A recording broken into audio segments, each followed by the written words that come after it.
She walked into the most dangerous trauma unit in the state, carrying a worn military duffel and 10 years of secrets she wasn't allowed to speak. The doctors laughed. A senior surgeon pointed at her and said, loud enough for the entire floor to hear, "Someone tell me why there's a lost nursing student standing in my trauma bay." The room laughed with him. What they didn't know, what none of them could have known, was that the woman standing quietly in the doorway had once pulled 3 soldiers out of a burning extraction site with her bare hands while enemy fire tore through the walls around her. She didn't correct them. She just lowered her gaze, stepped aside, and waited. Because she hadn't come to prove anything. She had come to stop a murder. If this story grabs you from the first second, stay with me until the very end. Hit that like button, drop a comment telling me what city you're watching from right now. I want to see exactly how far this story travels. Let's go. The rain had been hammering Greywood for 3 days straight. It came down in sheets so heavy that the gutters on Alderman Street had long since given up, and the water just pooled across the asphalt in wide black mirrors that reflected the emergency lights of every passing ambulance.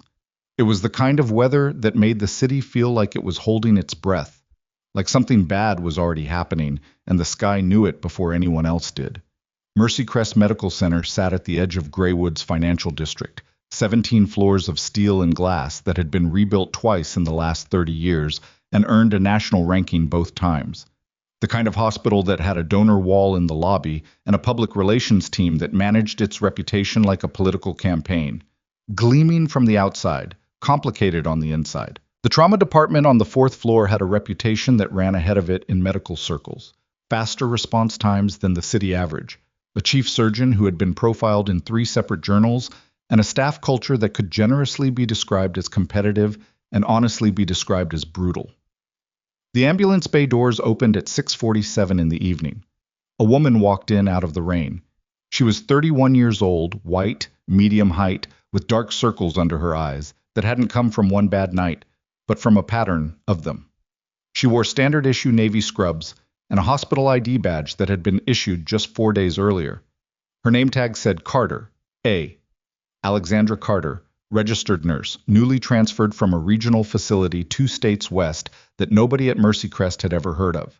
She carried a military surplus duffel that was clearly old, clearly hers, and clearly not the kind of bag anyone brought to a shift. She stood just inside the ambulance bay doors and looked at the floor plan on the wall, orienting herself without making a production of it. That was when Dr. Marcus Vale noticed her. Vale was the kind of surgeon who walked into a room and immediately recalibrated everything around himself. He was 44, classically trained, Harvard residency, and had spent enough years being treated like the most important person in any given space that he'd stopped questioning whether it was true. He had a way of looking at people that communicated, in the span of about 2 seconds, exactly where he ranked them. He looked at Alexandra Carter. He ranked her. "Somebody going to help the new girl find pediatrics?" he said, loud and easy, the way someone delivers a joke they're already certain will land. It landed. 2 residents laughed. A charge nurse smiled despite herself. Someone across the bay didn't bother hiding it. Alexandra didn't react. She turned from the floor plan, glanced at the badge scanner beside the trauma door, and pressed her ID to it. The light went green. She pushed through. Vale watched her go with mild amusement and then returned to the chart in his hand, already forgetting about her. That was his first mistake. The trauma department at Mercy Crest was organized in a horseshoe shape. 3 acute bays in the center, a corridor of monitored rooms on the east side, a nurse's station at the curve of the horseshoe, and a supply corridor running along the back wall that connected trauma to the surgical prep area.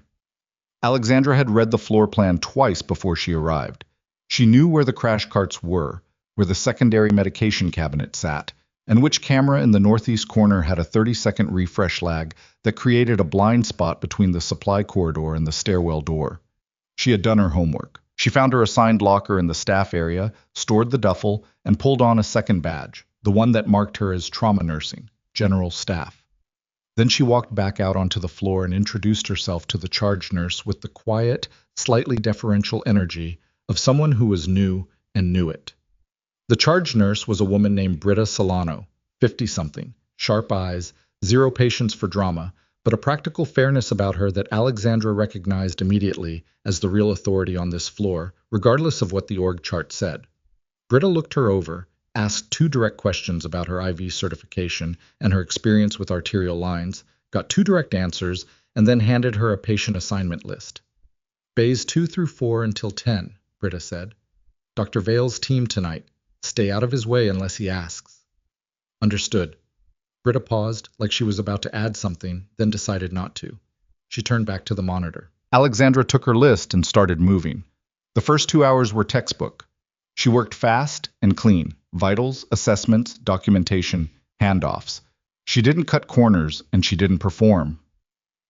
When a second-year resident named Okonkwo fumbled an IV placement on a patient coming in from a car accident and started to spiral into visible embarrassment, she stepped in beside him, corrected the angle without drawing attention to the correction, and kept moving. Okonkwo gave her a look of startled gratitude. She didn't acknowledge it. There was no time and no point. She was scanning the room constantly, not nervously, professionally. The kind of steady environmental awareness that most people in that building had never needed to develop because they had never been in environments where missing something got someone killed. At 8:15, a transport team came through the trauma corridor with a guarded patient. 2 plainclothes security officers flanked a gurney carrying a man in his late 50s, big-framed, with a jaw that looked like it had been set through considerable force at some point in the past. He had 2 IV lines already running and a blood pressure cuff cycling every few minutes. His face was slack, but his eyes, even in the haze of pain medication, were the kind of eyes that had learned to track exits in unfamiliar spaces. Alexandra watched from the nurse's station as they moved him into the monitored room at the far end of the east corridor. She watched the door close. She watched one of the security officers take up position outside it, and the other disappear, presumably to the facility's security office, to coordinate with hospital personnel. She looked at the transfer paperwork that had been routed to the charge station. Patient, Colonel Warren Briggs, military liaison, admitted under protective protocol. Surgical recovery, post-abdominal repair. Restricted access. She read it once. She didn't react. She put the paperwork down and went back to Bay 3, where a 50-year-old man with a broken radius was asking for his 3rd update on when he'd be going upstairs. Dr. Marcus Vale held court at Mercy Crest the way certain men hold court everywhere, by filling the available space with enough confidence and technical authority that no one thinks to question the edges of it. He was good at his job. That part wasn't up for debate. His outcomes were exceptional, and he had the data to prove it. What he was less good at was the distinction between being skilled and being right about everything, which he had gradually stopped making over the years until the 2 things had fused together in his mind into one unbroken conviction. He came back to the trauma floor at 9 o'clock for a secondary consult and found Alexandra at the medication dispensary. You the transfer from, where was it, somewhere in Nebraska? Kansas, she said. Regional facility outside Wichita. He nodded the way someone nods when information confirms something unflattering they already believed. How long you been in trauma nursing? 4 years? He reached past her for a chart. Trauma at a regional facility and trauma here are different in ways you probably haven't run into yet. Different pace, different stakes. You're going to want to stay in your lane for a while, observe how we do things, before you start making any judgment calls. She looked at him. Of course. I mean that practically, not as an insult. This isn't the place to figure things out on the job. I understand, Dr. Vale. He studied her for a moment, apparently trying to determine if she was being sarcastic. Her expression gave him nothing to work with. He took the chart and left. She watched him go. Then she turned back to the medication dispensary and looked at the log on the screen. She had noticed it 20 minutes earlier. A dispensary record for a controlled sedative that had been accessed at 6:30, half an hour before Colonel Briggs had been brought in, by a staff ID that didn't match the dosage order in the system. A small discrepancy. The kind that could be a documentation error or a data entry slip. She wrote the ID number on the inside of her forearm in pen. Then she closed out of the screen and went back to her patients. It was just after 10 when the shift dynamics changed. A trauma activation came in. A construction worker who had fallen 4 stories onto a metal scaffold brace and survived it, which was its own kind of miracle. But the resulting injuries were complex, and Vale's team mobilized fast. The floor shifted into the controlled urgency that serious trauma produces. Quick voices, deliberate movement, people knowing their roles. Alexandra worked Bay 2 on a separate patient, an elderly woman brought in for a suspected stroke who was stabilizing well. From Bay 2, she had a clear line of sight to the supply corridor entrance. At 10:22, she saw a hospital employee she didn't recognize come through the supply corridor door. He was wearing scrubs and a Mercy Crest badge, moving with the unhurried ease of someone who belonged there. 30s, lean, with the kind of resting composure that isn't relaxed but controlled. He carried a medical supply tray and turned toward the east corridor, toward the room at the end of the east corridor. Alexandra finished the vitals check on her patient, documented it, and walked to the nurse's station where she pulled up the staff directory on the terminal. She entered the partial badge number she had managed to read from across the room. The name that came up was Seth Coburn. Supply and logistics, day shift. Day shift.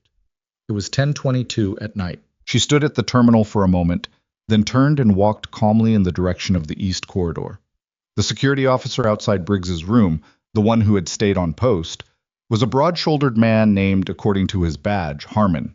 He was professional, alert, clearly experienced. He saw Alexandra coming and straightened slightly. "Nurse," he said, "I have a medication check for the patient in the monitored room. Not on my authorization list. Hold on." He reached for his radio. She waited. She was watching the corridor behind him. The door to the room was closed. The supply tray man, Coburn, was not visible, which meant he had gone somewhere past this point, which was a problem because there were only 3 places past this point, and one of them was room 14, and one of them was the linen closet, and one of them was the fire door to the stairwell. Harmon spoke into the radio, waited, frowned slightly at whatever came back. "They say no medication scheduled. Can you double-check with the floor physician?" she said. "There may have been a verbal order not entered yet." Harmon reached for the radio again. Alexandra turned, walked back toward the nurse's station at a normal pace, turned the corner out of Harmon's line of sight, and immediately moved to the stairwell access at the north end of the corridor. The other stairwell, the one that ran parallel. She took the stairs to the service level, moved through a utility corridor, and came up through a supply access that opened 40 feet from the fire door. The fire door was propped open with a rubber wedge. She stood still for a moment. Then she took out her phone, sent a text to a number that was not in her contacts list by name, and typed, "Package compromised. Location, East Corridor stairwell. Need eyes now." She put the phone back. Then she pushed the fire door open with her shoulder and went through. The stairwell between the 4th and 5th floors of Mercy Crest was utilitarian, bare concrete, industrial lighting, the kind of space that exists in every large building and that almost nobody pays attention to precisely because it's designed to be invisible. It smelled of cleaning solution and dust. Coburn was on the landing above her. He had his back to the door and he was working at something mounted to the underside of the 5th floor landing, a small rectangular object, matte black, that he was attaching to the structural railing with what looked like industrial adhesive strips. His movements were deliberate and unhurried. He had done this kind of thing before, or something like it. Alexandra stayed at the base of the landing. She didn't announce herself. She studied the object, the placement, the angle. Her mind ran calculations that had nothing to do with nursing. Then she said quietly, "Supply and logistics runs 24 hours?" Coburn spun around. For 1 second his face was pure alarm, the animal shock of being caught in the absolute wrong place doing the absolute wrong thing. Then something shuddered behind his eyes, and he put on a different face, the face of someone who has a cover story ready and is deciding whether to use it. "Medication restock," he said. "Some of us work late." "What's that?" she said, looking at the object on the railing. "Sensor housing, building maintenance. Your logistics, not facilities. Cross-department coverage." She held his gaze. He held hers. Something passed between them that had nothing to do with words, a mutual recognition, the kind that happens when 2 people who know how dangerous the world actually is, find themselves in a quiet stairwell at 10:30 at night, both calculating. "You should go back to your floor," he said. His voice had changed. Not threatening exactly. Informational. "So should you," she said. Neither of them moved. Then her phone vibrated twice in her pocket, the signal she'd been waiting for. She kept her eyes on Coburn and said without looking away, "They're already in the building." His face changed. It was subtle. A compression around the jaw, a stillness that replaced the calculated calm. But she had learned to read faces in conditions that made subtlety the only available language, and she read his clearly. He didn't know who they were, which meant he was not the top of this, which meant there was someone above him who had set this in motion and who, right now, was somewhere in Mercy Crest Hospital while Colonel Warren Briggs lay in room 14 recovering from surgery, and the only person on this floor who understood the full shape of what was happening was standing in a stairwell in nursing scrubs with a hospital ID and no weapon. Coburn made his decision. He moved toward the fire door. She stepped into his path. "Don't," she said. "You don't want to do this," he told her, and his voice had dropped into something that was not a threat, but was adjacent to one. The kind of tone that tells you the person speaking has a threshold and you're standing on it. "The device on the railing," she said. "What's the delivery mechanism? Aerosol or electrical?" That stopped him, because that was not a question a nurse asked. He stared at her, and in his stare she could see him recalculating everything. The transfer paperwork, the quiet Midwestern hospital, the woman he had dismissed as background, and coming up with an entirely different answer than the one he'd started with. "Who are you?" he said. She didn't answer. Above them, from the direction of the fourth floor, they heard the unmistakable sound of a door opening and then voices, more than one, moving fast, and one of them was using a frequency and cadence that hospital personnel didn't use, the clipped brevity of people who communicated under operational conditions. Coburn heard it too. He looked at the fire door, he looked at the stairwell above, he looked at Alexandra. And then the lights went out. Not a flicker, not a brief outage. A complete floor-wide cut that dropped the stairwell into absolute black for 3 full seconds before the emergency backup lighting kicked in, red-orange and insufficient, painting the concrete in the color of a bad dream. In those 3 seconds, 2 things happened. The first was that Coburn moved. She felt rather than saw it, the displacement of air and the scrape of a heel on concrete, and she moved with him, not to stop him, but to track him, her hand catching the railing to orient herself in the dark. He hit the fire door with his shoulder, and it swung open into the corridor, and she heard him running. The second thing that happened was that from the floor above, someone shouted one word in a voice that cut through the emergency lighting and the sound of running and the distant alarm that had started somewhere in the building. A voice that she recognized.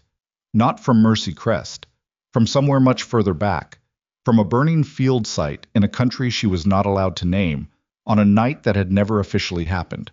The word they shouted was her name, not Carter, not her cover name, her real name, the one she hadn't heard spoken aloud in 4 years. She stood in the red-lit stairwell with the emergency alarm cycling through the building, and for the first time since she had walked through the ambulance bay doors into the laughter of people who thought they knew exactly what she was, her expression changed. Not fear, not relief. Something older than either. The particular settling that happens in a person who has been carrying something alone for a very long time and has just heard proof that they are no longer carrying it alone. She pulled the fire door open and went back into the corridor, down the east hall, past the nurses' station where Britta Solano was already on the phone coordinating the power situation, past the security post where Harmon had moved away from the door with his hand on his radio, toward room 14, where the door was now standing open, and the 2 plainclothes officers who had brought Briggs in were standing in the frame.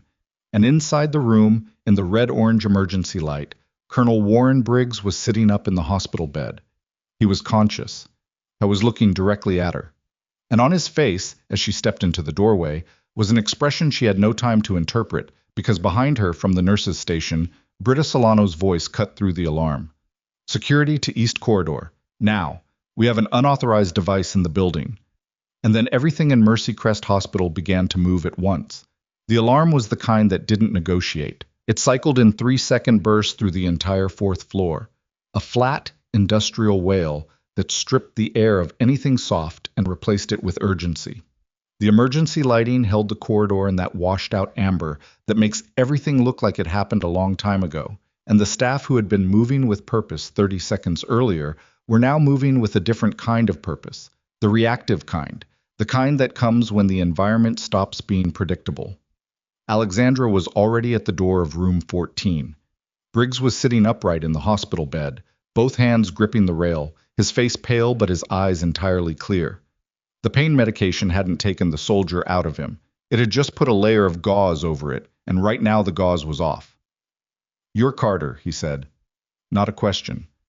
You need to stay in this room, she said. Someone want to tell me what's on that railing in the stairwell?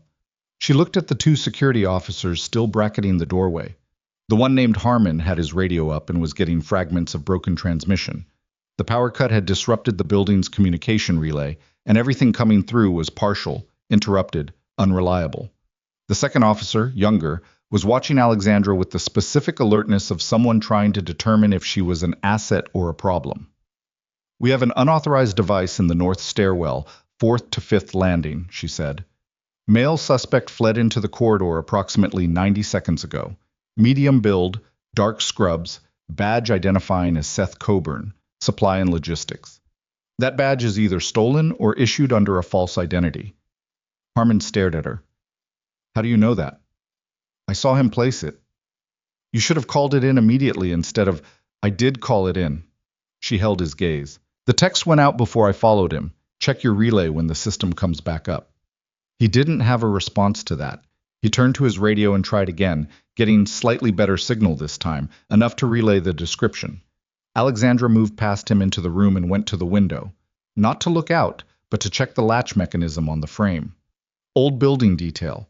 The monitored rooms on the east side had windows that could be opened from the outside with the right equipment if the magnetic seal was disrupted during a power event. The seal was intact. She stepped back. You need to move him, she said, turning to Harmon. Not upstairs. The device placement suggests the 5th floor is part of this. Ground level, internal room, no exterior walls. That's not your call. Then make it yours, right now.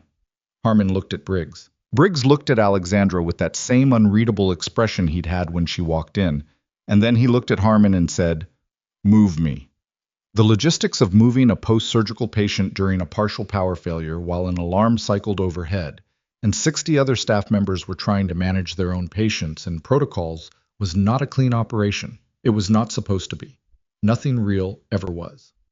Britta Solano appeared at the door of room 14 with the expression of a woman who had been managing crises for 25 years and was prepared to manage one more, but would prefer a briefing first. She took in the scene, Harmon on the radio, Briggs upright in the bed, Alexandra standing near the window with a particular stillness that clearly registered as wrong to someone with Britta's instincts.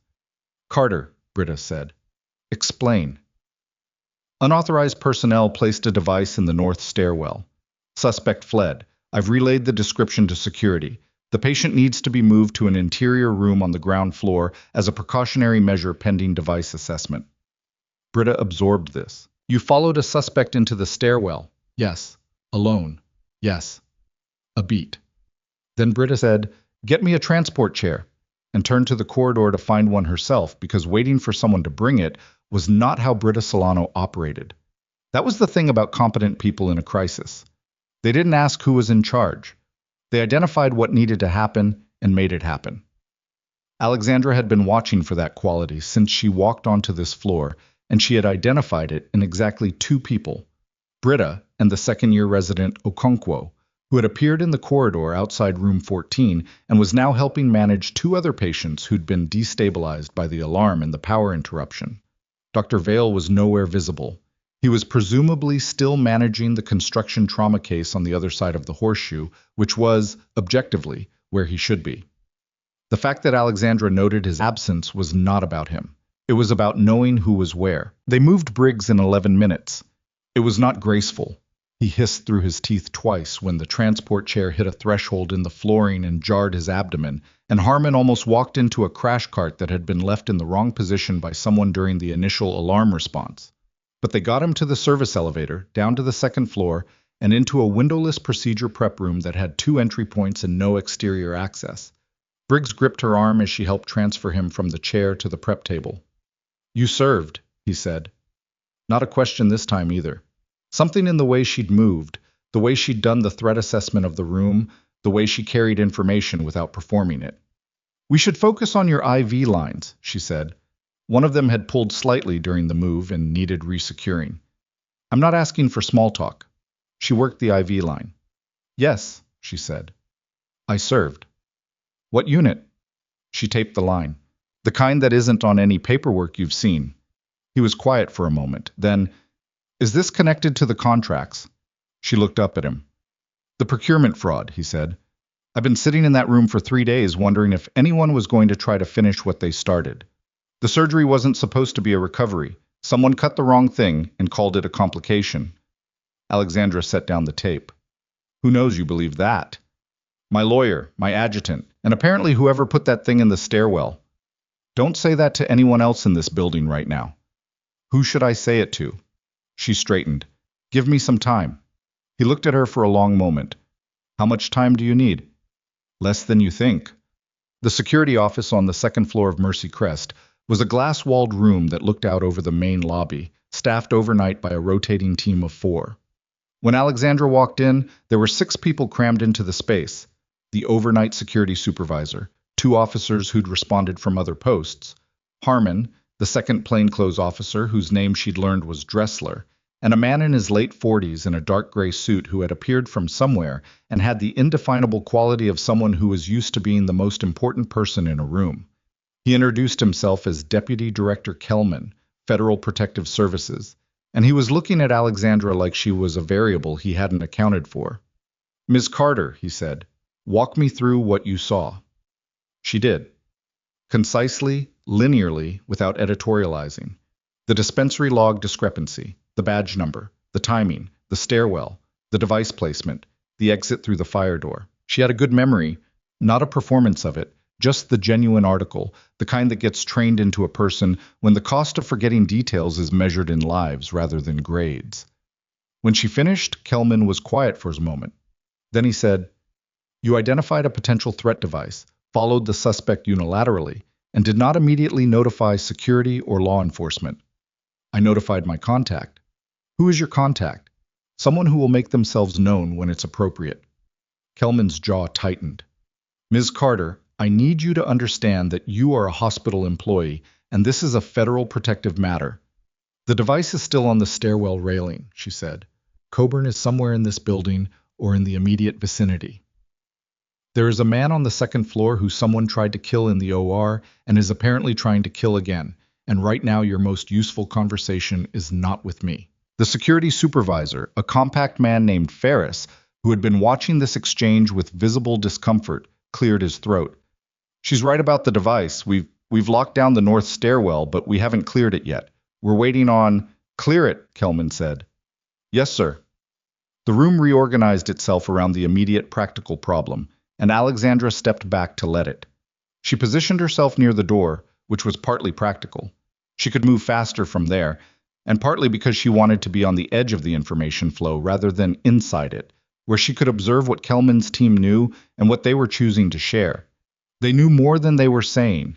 She could see it in the way Kelman handled the radio updates from his own people, the slight pauses before he responded, the careful word choices, the moments where he redirected questions rather than answering them. He hadn't been surprised enough when she described the device. He'd been surprised that she could describe it, which was a different thing. She sent another text to the unnamed contact. This time she typed, Federal presence on site. Kelman. Do you know him? The response came back in 40 seconds. Yes. Not the problem. But watch what he doesn't tell you. She put the phone away. Dr. Marcus Vale found her in the corridor outside the security office at 11:40. He had come down from the trauma floor once the construction worker had been stabilized and transferred to the ICU, and someone had told him about the incident on the east corridor, the device, the suspect, the patient move. And he had arrived on the second floor wearing the expression of a man whose domain had been disrupted without his knowledge or authorization, which he experienced as a personal offense. Carter. He said her name like a correction. What exactly have you been doing for the last 90 minutes? Managing a patient security situation. You're a floor nurse on a 4-hour shift. You don't manage security situations. You call security and stay with your patients. My patients were covered. Okonkwo handled the floor. That's not... He stopped. Recalibrated. You followed an unauthorized person into a stairwell. Yes. Alone. It was a time-sensitive decision. He looked at her the way he'd looked at her at the medication dispensary, like he was searching her face for the gap between what she was saying and what she actually was, and coming up frustrated. I don't know where you came from or what kind of operation you ran at your last facility, But here, nurses do not make unilateral calls in active security situations. That's not protocol. That's not safe. And frankly, it's not your job. She waited until he was done. Is there a patient who needs me right now, Dr. Vale? That's not the... Because if there is, I should go. And if there isn't, this conversation can wait. He stared at her. The particular helplessness of a man who is used to verbal dominance, encountering someone who genuinely doesn't need it to resolve in his favor, was visible on his face in a way that he probably didn't know it was visible. He pointed at her. When this situation is resolved, I want to talk to you about your fit on this floor. Of course, she said. He walked away. She watched him go, and for a second, just a second, something crossed her face that was not professional neutrality. It was old and tired and specific, the feeling of being told by someone who has never been anywhere truly dangerous that you don't understand how dangerous things work. She had felt it before. She would feel it again. It passed, the way it always did, and she turned back to the corridor. That was when she saw the woman. Juan. She was standing near the main lobby entrance, on the civilian side of the second-floor divide, in a coat that was too dry for the weather outside and a visitor's badge that had been issued. Alexandra clocked this from 30 feet, in the last 20 minutes. She was 60, perhaps, with close-cropped silver hair and the erect posture of someone who had worn a uniform for most of their adult life, and retained the spine of it long after the uniform itself was gone. She was looking at the security office with an expression that was not curiosity. It was assessment. Alexandra walked toward her. The woman saw her coming and didn't move, which was itself informative. Someone who had come here for an innocent reason and saw a nurse walking purposefully toward them in the middle of an active security situation would step back or look uncertain or ask what was happening. This woman stood her ground and waited, which meant she knew what was happening or knew enough of it to not be surprised by any of it. They met in the open space between the elevator bank and the lobby. "Lieutenant Carter," the woman said, quietly enough that it didn't carry. The title moved through Alexandra like cold water. She had not been called that in a very long time. "You're the contact," Alexandra said. "I'm one of several. I'm the one who was in the building when you sent the second text." The woman's eyes moved to the security office and back. "Kelman's clean, but one of the people he brought with him isn't. We don't have confirmation yet, but we're working on it." "Which one?" "That's what I need you to help us determine." Alexandra looked at the woman carefully. "What's your authority here?" "Officially? None. I'm a retired defense analyst visiting a patient." A slight pause. "Unofficially, I've been running the parallel investigation into the same procurement network that Briggs uncovered. We've been ahead of the exposure attempt since last week. We knew something was planned for this facility. We didn't know the internal mechanism until tonight." "Coburn." "Coburn is small. He's contracted. He doesn't know the full picture. We're confident on that." "He placed a device." "Yes. A disruption mechanism, not a detonator. It would have triggered a localized power failure in the East Corridor, disabled the monitoring equipment in room 14 for approximately 4 minutes, and created a window." The woman's voice was even, clinical. 4 minutes is enough. Alexandra absorbed this. "So tonight wasn't the attempt. It was the prep. The attempt is scheduled for day after tomorrow. A procedure. It's on the books as a routine post-surgical scope. It was added to the record 3 days ago by someone with physician-level system access." The woman's eyes held hers. "We don't know who has that access.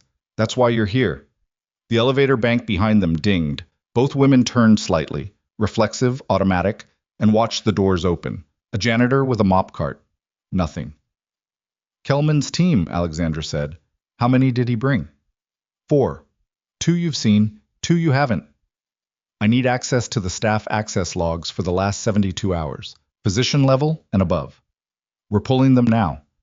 And I need someone watching Briggs's room who isn't part of Kelman's team and isn't hospital security." "Already there." A small, dry pause. "You're not as alone in this as you've been operating." Alexandra looked at her. "I've been operating alone because that was the instruction." The instruction changed when Coburn placed the device. The timeline moved. The woman pulled a card from her coat pocket, plain white, a phone number, nothing else, and held it out. "Use this if you need a direct line. Not texts, voice only." Alexandra took the card. "What do I call you?" "Marsh," the woman said. "That's sufficient." and then Marsh turned and walked toward the elevator, pressed the button, and stood waiting with the patience of someone who had learned patience the same way Alexandra had, the hard way, in places that required it.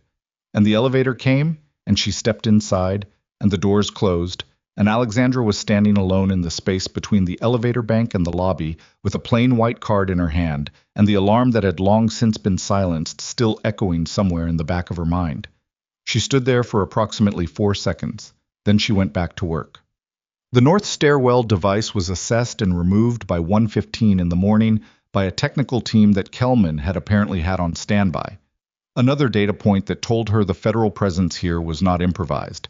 The device was confirmed as a disruptive EM pulse emitter, non-explosive, designed to knock out electronic systems within a 20-foot radius for a defined interval. Sophisticated enough to require real sourcing, not something you ordered online. Someone with genuine procurement access had put this together, which meant this wasn't Coburn's operation. Coburn was, as Marsh had said, small. Seth Coburn was found at 2:08 a.m. hiding in a supply closet on the 3rd floor, which told its own story. If he'd had a proper exit plan, he would have been long gone. He was frightened, and he was not, under that fear, particularly sophisticated. Hospital security and 2 of Kelman's officers took him into custody without incident. Alexandra was not in the room when they questioned him. She was on the 4th floor, back on the trauma floor, finishing the last 2 hours of her shift, because the floor still had patients, and the patients still needed nurses, and she was still, functionally, the nurse assigned to bays 2 through 4. Britta Solano, who had returned to the trauma floor after ensuring Briggs was settled and secured on the 2nd floor, watched Alexandra move through the last hours of the shift with an expression that had shifted, somewhere around midnight, from practical assessment to something more complicated. Britta was a woman who had processed a great deal of information over 25 years of nursing, and she was processing information now. At 2:30, during a quiet interval, she appeared at Alexandra's shoulder. "You know how to move a trauma patient in a power failure," Britta said. "It's a basic nursing skill." "The way you cleared that room wasn't basic nursing." A pause. "I've worked with military medical staff before. Contract personnel, post-deployment transfers. You move like them." Alexandra looked at the chart in front of her. "I appreciate the team tonight. Everyone handled it well." Britta was quiet for a moment. "You don't have to tell me anything," she said. "But I want you to know that whatever you're doing here, you can ask me for help. I've been on this floor for 16 years. I know where things are." Alexandra looked up at her. Britta's face was entirely straightforward. No agenda, no performance. Just the direct offer of someone who had identified a genuine need and had the resources to address it. "The access logs for physician-level system entries," Alexandra said. "Can you pull those without routing it through administration?" Britta thought for 1 second. "Floor supervisor can request a system audit log directly from IT. Administrative notification comes after the fact. Can you do that now?"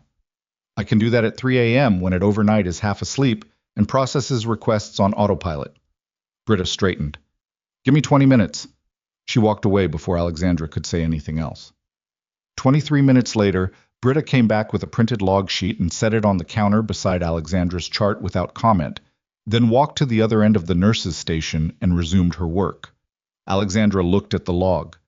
Physician-level system entries for the past 72 hours. There were 47 entries. Most of them were routine, chart updates, prescription modifications, surgical scheduling changes. She scanned them with the methodical speed of someone who knew what they were looking for, even if they didn't yet know what it looked like. She found it on the 3rd pass. A scheduling entry logged at 11:47 p.m. 2 days ago. A post-surgical scope procedure added to Warren Briggs's care plan. Physician-level access. The logged user ID was for an attending hospitalist named Dr. Pauline Reese. Alexandra looked up the staff directory. Dr. Pauline Reese. Attending hospitalist. Mercy Crest Medical Center. 8 years on staff. Photo on the directory. 50s, silver-streaked hair pulled back, unremarkable. She pulled up the sign-in records for the night the entry was made. Dr. Pauline Reese had not been in the building. Her keycard had not been used. Her parking access had not been logged. The after-hours sign-in sheet, which was paper-based and existed as a redundant check, had no entry for her name. Someone had used her credentials remotely, which meant someone had her log in, which meant either she had given it to them or they had taken it, through a phishing access, through a direct system compromise, or through the more uncomfortable possibility that Reese herself was involved and had arranged a plausible deniability alibi by ensuring she wasn't physically on site when the entry was made. Alexandra set the log sheet down. She picked up the plain white card Marsh had given her and went to the staff bathroom at the end of the corridor, ran the water in the sink, and called the number. Marsh picked up on the second ring. "Reese," Alexandra said. "Dr. Pauline Reese." Her credentials were used to add the scope procedure. She wasn't in the building. A pause on the other end. "We'll run her. There's a faster way. She's on staff. If her credentials were compromised remotely, IT can trace the access origin. If she gave them willingly, there's a different trail." "What kind?"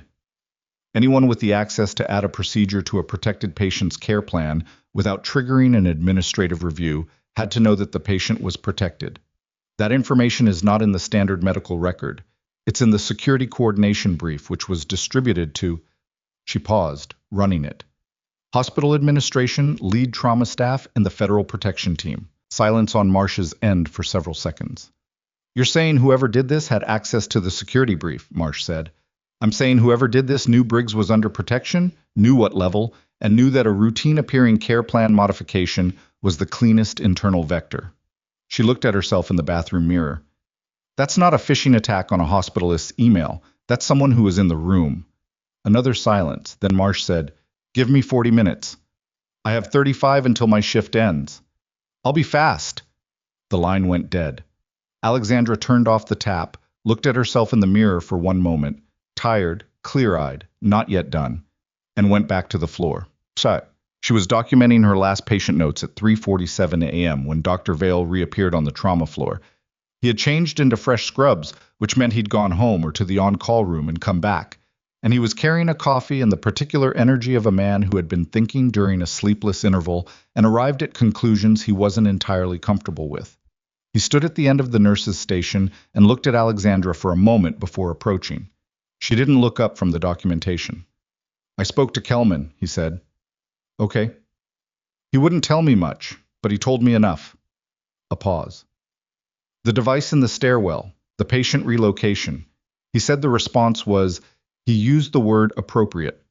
Vale said the word like it had surprised him when he heard it. Coming from a Federal Protective Services officer about a floor nurse's judgment call, that's— He was being generous, Alexandra said. The response had gaps. "Don't do that." She looked up. Vale's face was uncomfortable in a specific way. The discomfort of a man who is in the process of being wrong about something he said loudly and publicly and is not yet sure how to navigate it. "Don't undersell it to make this easier for me." She held his gaze.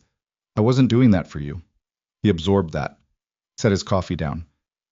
I was dismissive of you, earlier tonight, and before that." "You were." "I'm telling you I was wrong to be." "I heard you." She turned back to the documentation. "That patient in Bay 4 needs a reassessment note before handoff.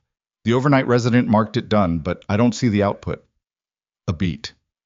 Then Vale picked up his coffee, walked to the terminal beside her, and pulled up Bay 4's chart. "I'll do it," he said. She didn't say anything. She kept documenting. He kept working beside her. It wasn't reconciliation. It wasn't clean. It was just two people in a hospital in the early hours of the morning doing what needed to be done, which was maybe the closest thing to an honest resolution that a night like this one allowed. At 4:03 a.m. her phone buzzed. Not a text. A call. Marsh's number. She stepped away from the station. "We have a name," Marsh said. Her voice was controlled, but something underneath it was not. "The access to the security brief. We traced it." "Who?" "It's not Reese. She was a dead end. Her credentials were spoofed through a compromised terminal in the hospital's administrative suite." A pause. "The terminal access traces to a meeting room on the administrative floor. Meeting room 3C. The booking record for 3C over the past 72 hours shows one entry. A scheduled coordination meeting, day before yesterday. Attendees logged by card access." Another pause, shorter. "One of the attendees was Kelman's team." Alexandra stood very still. "Which one?" she said. "The one you haven't seen yet," Marsh said. "He didn't come to the security office with the others. He's been operating separately, feeding information back.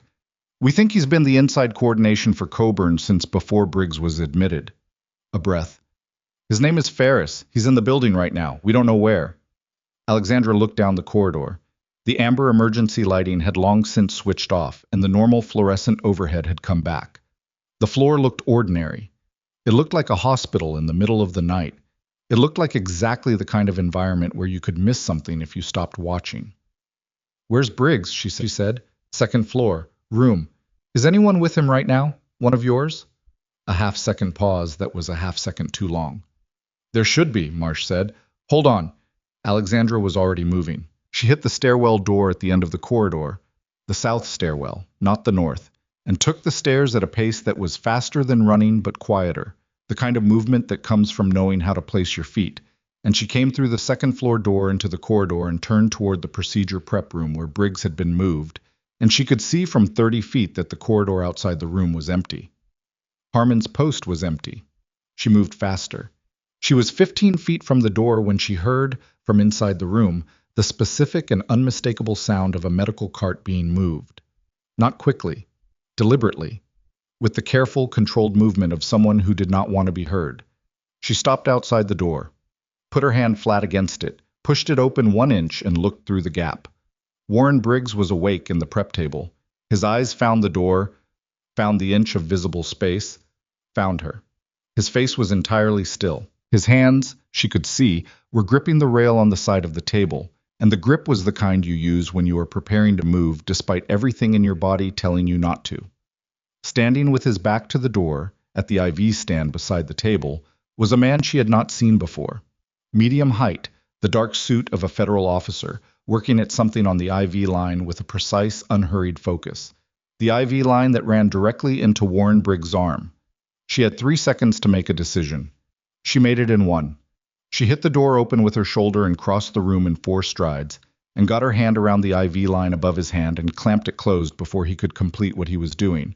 And the man, Ferris, spun around with something in his free hand, a small capped syringe, and his face was the face of someone who had been caught past the point of cover stories and was now operating on a different calculus entirely. "Step back," she said. He looked at her hand on the IV line.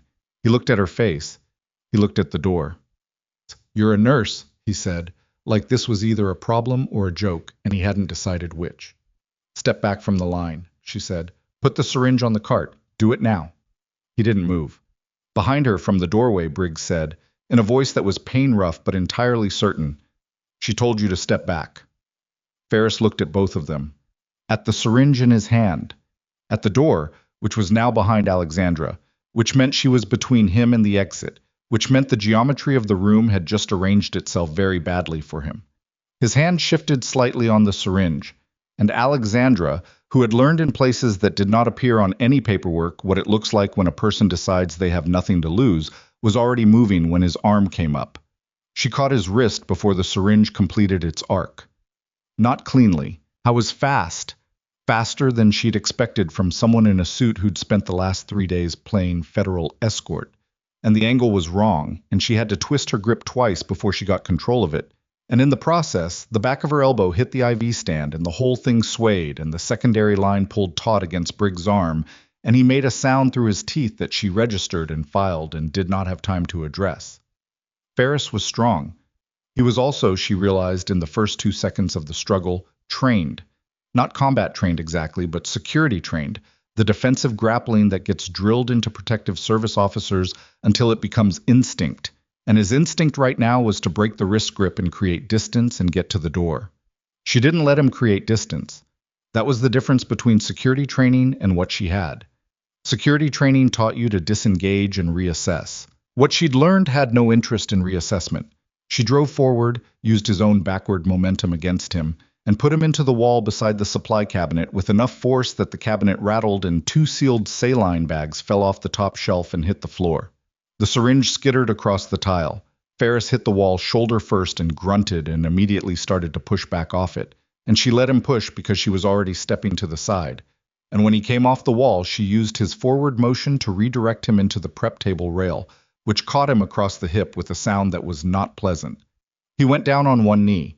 She put her knee on his back, got his arm behind him, and held it there. The room was loud with breathing, hers, his.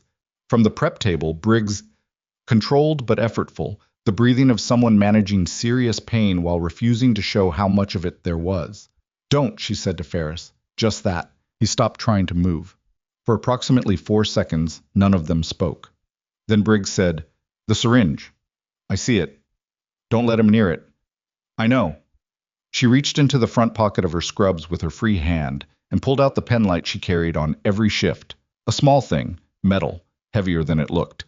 And she set it on the floor 2 feet from the syringe so she could track both from her peripheral vision. Then she pulled her phone, dialed Marsh's number with one thumb, and said when it connected, "Room on the 2nd floor, now, bring everyone." Marsh said something she didn't catch because Ferris chose that moment to test the arm hold, and she increased the pressure by about 20%, which communicated everything he needed to know about that option, and he stopped. It took 4 minutes for the corridor to fill. It felt longer. When the door finally opened, Marsh first, then 2 men she hadn't seen before. Then Harmon, appearing from somewhere with the expression of a man who was reassembling the night's events in real time and was not enjoying the picture.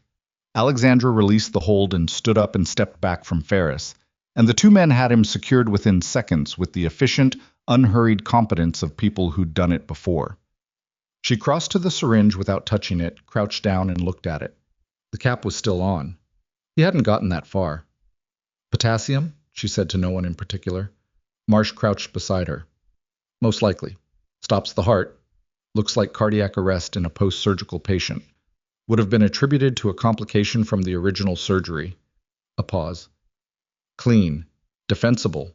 If you hadn't been in the building." "If I hadn't been in the building, this floor would have been dark for 4 minutes, 2 days from now, and nobody would have questioned the scope." "Yes." She stood up. Her left shoulder ached where she'd hit the IV stand. It would be a bruise by morning, nothing structural. And her right hand was shaking very slightly, which was adrenaline and not fear, and she knew the difference. She pressed her palm flat against her thigh until it stopped. Ferris was on his feet now, controlled, saying nothing. His face had closed entirely. The particular blank of someone who has already decided they're not talking and is waiting out the next several hours in that decision. She looked at him for a moment. "Who sent you?" she said. "Nothing." "He won't answer that here," Marsh said quietly. "I know."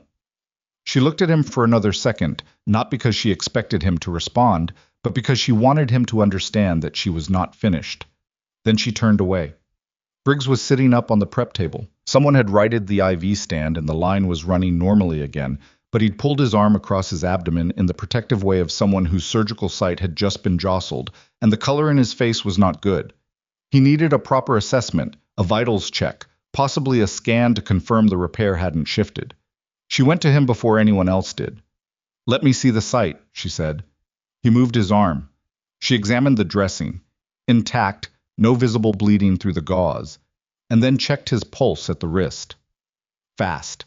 Not catastrophically so, but elevated beyond where a resting post-surgical patient should be, which was the combination of pain and adrenaline and the specific toll that lying in a hospital bed. Knowing someone is trying to kill you takes on a person's body regardless of how much military training they have. "Pain level," she said. "Manageable." "That's not a number." He looked at her. 6. "Did the line pull hard when the stand went?" "Yes." "I'm going to need to get you upstairs for an ultrasound." "I need 5 minutes first." She straightened, looked at him. He wasn't asking permission exactly. He was a decorated military officer and he was not accustomed to asking anyone permission for anything. But there was something in the way he said it that acknowledged she was the authority in this specific context, which was the closest thing to deference she suspected he offered. 5 minutes, she said. He nodded. Then he looked past her at Marsh. "Tell me it's enough," he said. Marsh glanced at the 2 men with Ferris, and something passed between her and Briggs that was older than tonight. The coded language of people who had been in the same operational circles long enough to communicate in shorthand. "The syringe plus the device plus Coburn plus Ferris," Marsh said. "The chain is clear enough. We can move on the source." "You're sure?" "Sure enough." Briggs closed his eyes for a moment. When he opened them, his face had changed slightly. The sustained tension of a man who had been bracing for something releasing by 1 degree. Just 1. There was too much still unresolved for more than that. "Then move," he said. The next 2 hours rewrote the architecture of the night. Marsh's people were more numerous than Alexandra had understood. They came from different directions. A woman who had been posing as a cleaning staff supervisor on the overnight rotation, two men who had been in a vehicle in the hospital parking structure for the past 6 hours, a fourth who had apparently been in the building's IT room since 10 p.m. running a parallel trace on the system access. They converged on the administrative floor with a coordination that was quiet and fast and entirely invisible to the hospital staff going about the normal business of a 5 a.m. shift change. Alexandra was not part of that convergence. Her job, in the hours that followed, was Warren Briggs. She got him upstairs to radiology for the ultrasound. The on-call tech was a young man named Parrish who was understandably disoriented by the arrival of a post-surgical patient under armed escort at 4:30 in the morning and handled it by focusing entirely on the technical task, which was the correct response. The scan showed the repair was intact. The jostling from the IV stand had not compromised the suture line. He was in pain and he was exhausted and he had nearly been killed twice in 4 days, but he was structurally sound. She relayed this to Harmon, who relayed it to Kelman, who had spent the last 2 hours in a state of controlled fury about the fact that one of his own team members had been the inside threat. That kind of betrayal reorganized everything: the protection detail, the information chain, the basic operational trust, and the reorganization was not pretty. Kelman was professional enough not to let it show in front of hospital personnel, but she could read it in the set of his shoulders when she passed him in the corridor, the way a person carries something that has been broken and is still figuring out where all the pieces went. She didn't say anything to him. It wasn't her conversation to have. At 6:15 a.m., as the day shift began arriving and the hospital resumed its normal rhythm around the broken architecture of what had happened overnight, Marsh found her in the staff corridor outside radiology. "We have Coburn talking," Marsh said. "What's he giving you?" "Enough. The procurement fraud network Briggs uncovered. It goes further than a set of falsified contracts. It connects to a series of defense acquisitions over the past 8 years, involving inflated invoicing, shell companies, and the deliberate suppression of internal audits." She paused. Soldiers in 2 separate operations were sent into under-resourced situations because the money allocated for their equipment and support was being redirected. Some of them didn't come back. Alexandra was quiet. "Coburn knew pieces of it," Marsh continued. "Ferris knew more. The person above both of them—" She stopped, looked at Alexandra with something careful in her expression. "The source is a man named Gerald Price, Deputy Undersecretary, Defense Acquisition Division. He's been running this network for 11 years. The name landed without visible reaction. But something in Alexandra's chest tightened with a familiar, old wound kind of pressure that had nothing to do with tonight specifically, and everything to do with the shape of what Marsh had just described: the timeline, the operations, the redirected resources, the soldiers who hadn't come back. "Price," she said. "You know the name." "I know the type." A pause. "What's his exposure?" "Direct communication with Ferris over an encrypted channel. Financial records connecting his office to the shell companies. Coburn's testimony on the instruction chain." Marsh's voice stayed even. "It's enough. Our team filed the federal request 20 minutes ago. He's being picked up this morning." Alexandra leaned against the corridor wall. Not because she was tired, though she was, in a way that went below the physical, but because the specific weight of 11 years of something being broken and the possibility of it being named was the kind of thing that required a moment to stand still with. "The operations," she said, "the soldiers, will be part of the congressional review. Their records—" "Some of their families don't know why they didn't come back," Alexandra said. "Not really. They were told operational complications, fog of war, the language that means nothing and explains nothing and leaves people sitting with a story that has no ending." Marsh looked at her. "I know. Will the review actually reach them?" "I can't promise you that." "I'm not asking for a promise. I'm asking if you think it will." A pause. Honest pause. Not a stalling one. "I think the case is strong enough that it's difficult to suppress the full scope of it. I think the people who have been carrying incomplete information for years will get more of it, whether that constitutes an ending for any of them." She stopped. "I don't know." Alexandra nodded. It was the right answer. The honest answer was always better than the reassuring one, even when it was harder to receive.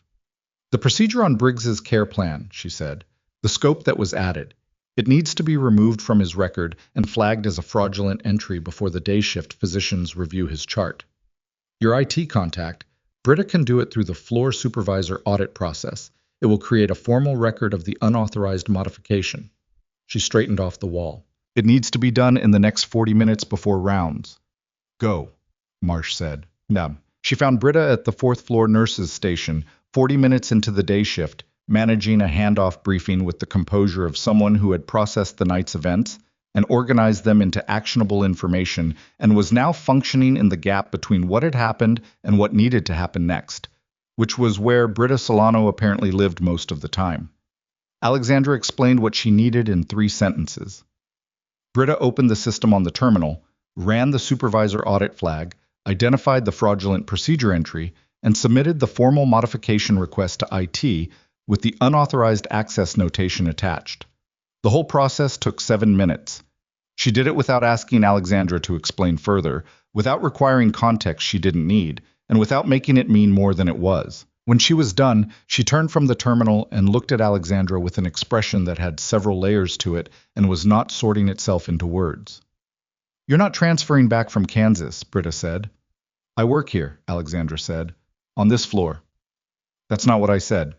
A pause. "I know." Britta held her gaze for a moment. "The board is going to have questions about last night. The device, the patient move, all of it. Your name is on the incident reports." "I know." "You'll need to have a version of events that the hospital administration can work with." "I'll have one." She paused. "Britta, the way you moved last night, you didn't hesitate. Patients needed to be safe."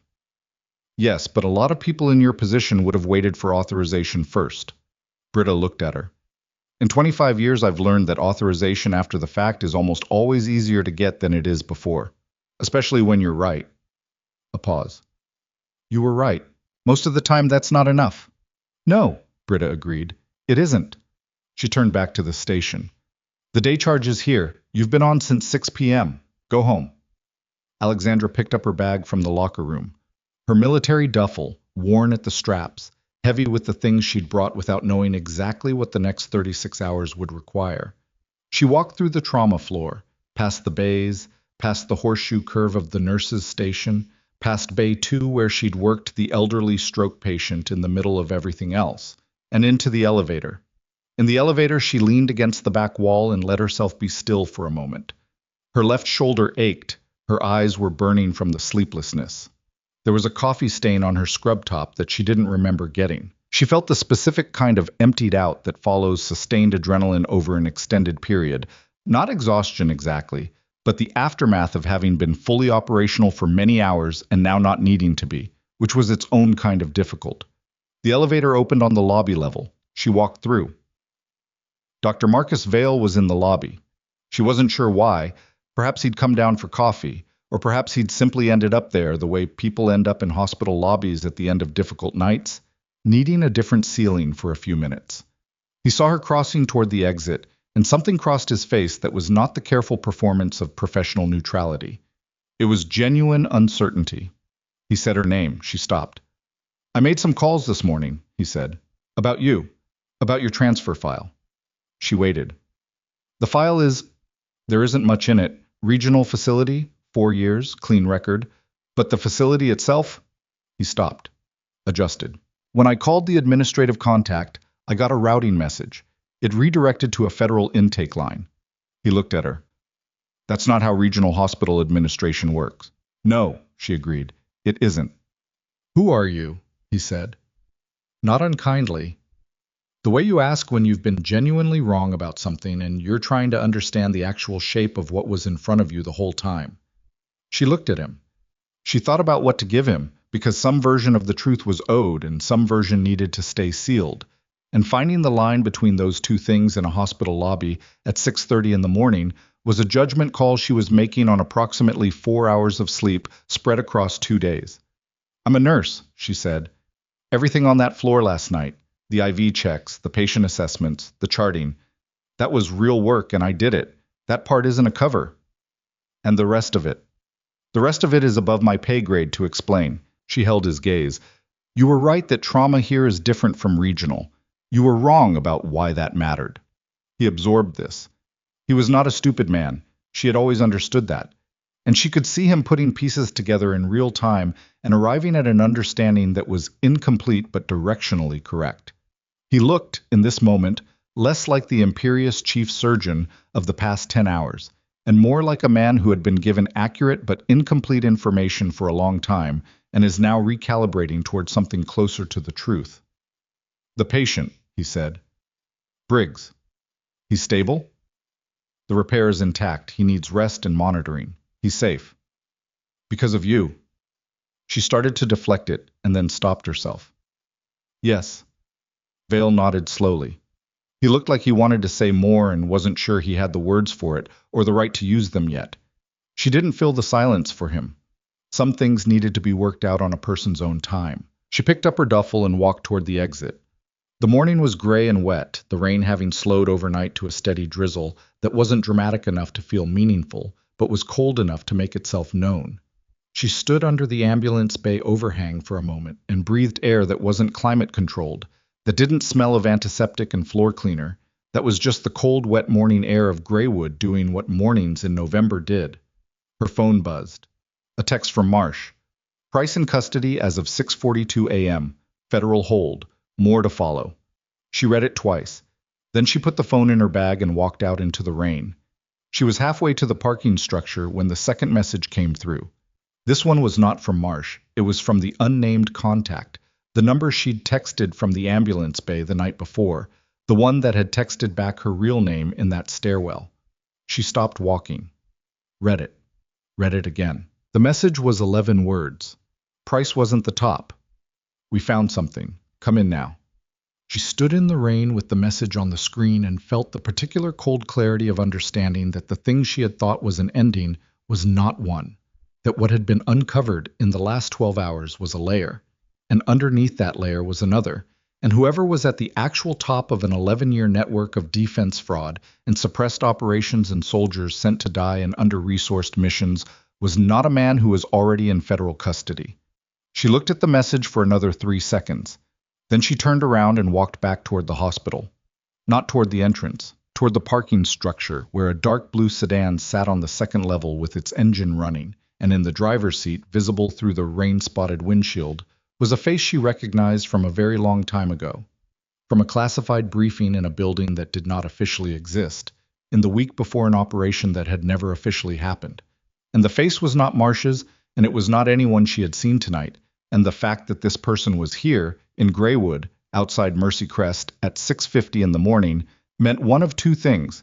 Either they had come to bring her in and get ahead of what was below the next layer, or they had come because they were the next layer. She was 10 feet from the car when the driver's window came down. The face in the driver's window belonged to a man named Donovan Hale. She had last seen him 4 years ago in a windowless room in a building she was not allowed to name, sitting across a metal table with a folder of documents that would seal her service record and a pen. He sat down in front of her with the particular finality of someone closing a door they intend to never reopen. He had been mid-50s then. He was nearly 60 now, and the years had not been gentle. Deeper lines around the mouth, gray where there had been gray-brown. A heaviness in the way he held his shoulders that suggested something chronic rather than situational. But the eyes were the same. Pale, precise, the eyes of a man who processed information the way certain machinery processes material, continuously, without sentiment, without rest. She stood in the rain 10 feet from the car and did not move toward it. Hale looked at her through the open window. He did not wave her in. He did not speak first. He let the silence do what silences between people with operational history do. Compress the intervening years into a single moment. Make it clear that whatever had happened between the last meeting and this one was context but not excuse. "You sent the text," she said. "I sent the text. From the contact number. The number routes through a relay. I've had access to it for 2 years." He said it without apology. "Get in, Alexandra." She looked at the car, looked at him, ran the calculation that she had been running since she read the 11 words on her phone. The calculation that sorted people into categories not by what they said, but by what they chose to do when they had options, and what Hale had chosen to do in the past was a data set she carried. He had sealed her record. He had also, 3 months before that, pulled her out of a situation that should have killed her when every operational protocol said to leave her behind. She had never been sure which of those facts was the true one, the protection or the erasure. And standing in a parking structure in the rain at 6:50 in the morning was not the time to resolve it. She got in the car. He drove without preamble, pulling out of the structure and into the gray morning streets of Graywood. She watched the hospital recede in the side mirror and said nothing and waited. "Price is real," Hale said. "The arrest is real. The charges will hold." He paused. "But Price has been running the financial architecture for someone else. He's the mechanism, not the engine." "Who's above him?" "A woman named Sylvia Rowan." He let it sit for a moment. "Deputy National Security Advisor. 11 years ago, she authored the framework that enabled the acquisition fund restructuring that Price exploited. She knew it was exploitable because she designed it that way. The shell companies, the audit suppression, the operational resource diversions, she's been the oversight for all of it from the beginning. The name was new to her. The position was not. Deputy National Security Advisor was not a role that appeared on evening news broadcasts. It was the kind of position that operated in the space between public accountability and classified authority, doing the actual work of decisions that got attributed upward to more visible names. "What's her exposure?" Alexandra said. "As of this morning? Significant, but not yet sufficient. Price's financial records connect to the Shell network. The Shell network connects, through two intermediary layers, to accounts that Rowan controls through a trust structure her attorneys built over a decade." He navigated a turn. "The trust structure is technically legal. The money moving through it isn't, but proving the intent, proving she knew, that she directed it, requires one more piece." "What piece?" "Briggs." She looked at him. "He didn't just uncover the procurement fraud," Hale said. "Before he was admitted to Mercy Crest, before the surgery that was supposed to kill him, he had a meeting with a defense oversight investigator named Laura Taft. In that meeting, he provided documents. Not copies, originals. Physical documents from an internal audit that was suppressed in 2016. The audit named Rowan directly." A pause. "Taft was killed 6 days ago in what was reported as a vehicle accident outside of Arlington. The rain on the windshield, the wiper on its interval setting, the gray morning moving past the windows. The documents," Alexandra said. "Briggs kept a copy, digitally encrypted, on a device he has not disclosed to anyone in the official protection detail. Because he doesn't know who in the official detail to trust." "Correct." She looked out the window. "He told me he knew the surgery wasn't a complication. He's been aware of the full scope since before he was admitted. He came to Mercy Crest because he needed the surgery to survive, and because he calculated that a high-profile hospital in a metropolitan center was harder to control than a military medical facility where access could be managed." Hale glanced at her. "He asked for you specifically."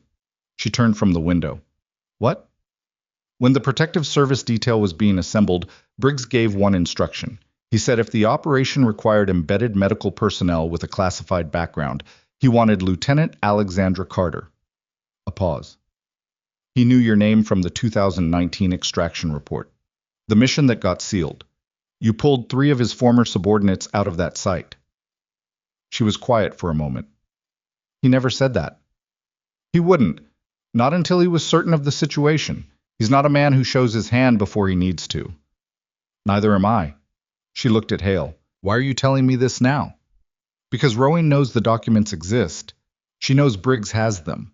And she knows Price's arrest this morning means the financial chain is exposed." He stopped at a light. "She has approximately 6 hours before the federal investigators formally expand the scope of the inquiry to include her office. In those 6 hours, she will attempt to eliminate the document evidence and the person who holds it. Briggs is in a secure room in Mercy Crest with a protection detail that has already been compromised once," Hale said. "Ferris was Roan's insertion, not Price's. She had her own channel into Kelman's team that was separate from the procurement network. Which means Kelman's current security reorganization may have gaps he doesn't know about yet." The light changed. She reached for her phone and called Marsh. Marsh picked up on the first ring. "Rowan," Alexandra said. "Do you have her?" A pause that lasted 1 second too long. "How do you know that name?" "Do you have her?" "She's not currently. Her office says she's in a scheduled briefing at the Halverson building. We have people moving to confirm. The documents Briggs has. He needs to produce them now, before she moves. We've asked him. He says he'll give them to one person. Alexandra looked at Hale. He was watching the road with the expression of someone who already knew how this sentence was going to end. Let me guess, she said. They were back at Mercy Crest in 11 minutes. Hale stayed in the car, not because she asked him to, but because he understood, without it being said, that walking a face like his into that hospital at this moment would create complications that were not worth the cost. He had that quality, the ability to recognize the shape of a situation and position himself accordingly, which was either wisdom or pragmatism, and was probably both. Alexandra went in through the ambulance bay the same way she'd come in the night before. The morning shift was in full operation now. Different energy than the overnight, faster, more populated, the particular busyness of a hospital coming fully awake. She moved through it the same way she always moved, without urgency in her pace and without hesitation in her direction, and nobody stopped her. The procedure prep room on the second floor had been upgraded since 4 a.m. Two of Marsh's people were in the corridor. Proper positioning this time, no gaps in the coverage, the reorganized detail that Kelman had assembled after Ferris had been removed from it. They recognized Alexandra and stepped aside. Briggs was sitting up in the bed. He looked like a man who had slept for perhaps 90 minutes and made the decision to be functional anyway. There were lines in his face that hadn't been there when she first saw him, or perhaps they had, and she hadn't looked closely enough. He had an untouched cup of something that might have been coffee on the rolling table beside him, and he was looking at the door when she came through it like he had been waiting for specifically this. "They told me you left," he said. "I came back." "I heard." He studied her for a moment. "Hale. He found me in the parking structure. He's been running a parallel operation for 14 months, independent of mine, independent of Marsh's." A pause. "I didn't know the full scope of his involvement until this week. Did you know he'd be here?" "I suspected. Hale goes where the top layer is." He looked at his hands. "Rowan, you knew." "I've known since 2020. I've been building toward it since then." He said it without drama, which made it land harder. 6 years. 6 years of carrying that information through the appropriate channels that kept deflecting it, and the inappropriate channels that kept getting closed, and the personal costs that accrued across all of it. Taft was the first person I trusted with the full picture. She was killed a week after I gave her the originals. "I know. The copy I have, digital, encrypted." He reached under the mattress of the prep table. The movement pulled at his abdomen, and he paused, breathed through it, and continued. He produced a small device, a drive, standard-looking, the kind that was not standard at all. 743 pages of suppressed audit documentation, financial records, internal communications. 3 of those communications are between Rowan and the firm that set up the trust structure. 2 of them explicitly reference the fund diversions. He set it on the rolling table. In Rowan's own words. Alexandra looked at the drive. "Why me?" "Because you were in that field site in 2019, he said. "You know what it looks like when soldiers are abandoned because somebody somewhere decided their lives were worth less than what was in an acquisition fund. You've lived with the shape of that." He paused. "I needed someone who wouldn't hand this to the wrong person, someone who understands what's at stake beyond the legal case." She picked up the drive. "There's a passphrase," he said. 13 characters. "I'll give it to you when you're in front of the right people, not before." "And who are the right people?" "Marsh. The federal prosecutor on the Price case. Her name is Delacroix. She's clean. I've checked her independently twice. And the chair of the Defense Oversight Subcommittee, Senator Ilana Voss. She's been trying to reopen the 2016 audit suppression for 3 years and kept getting stonewalled." A pause.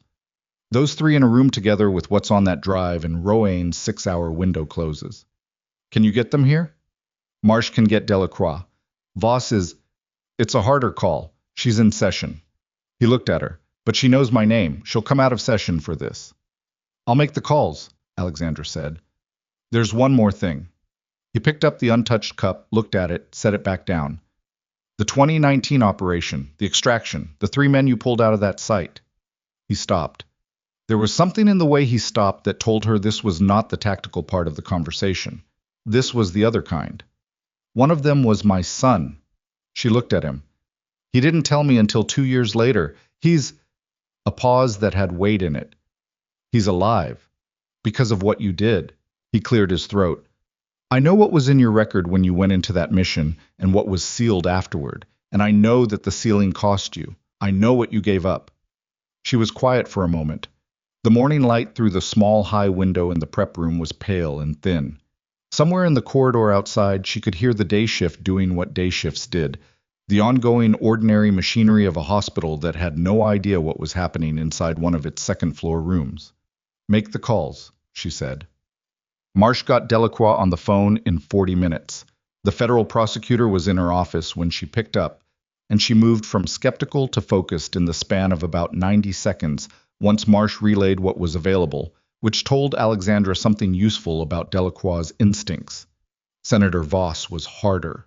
Voss' chief of staff ran 4 layers of gatekeeping that consumed 22 minutes and 2 escalating calls from Marsh before Briggs got on the line directly and said the name Rowan and said the words 2016 audit and said them in a specific order that apparently communicated something to Voss herself, who came on the line 30 seconds later and said she would be there within the hour. During those 40-odd minutes, while Marsh managed the communications and Hale, who had come inside after all, quietly, through a service entrance that Marsh had cleared, coordinated with Kelman's reorganized detail, Alexandra sat in the chair beside Briggs's prep table, and neither of them said anything for a while.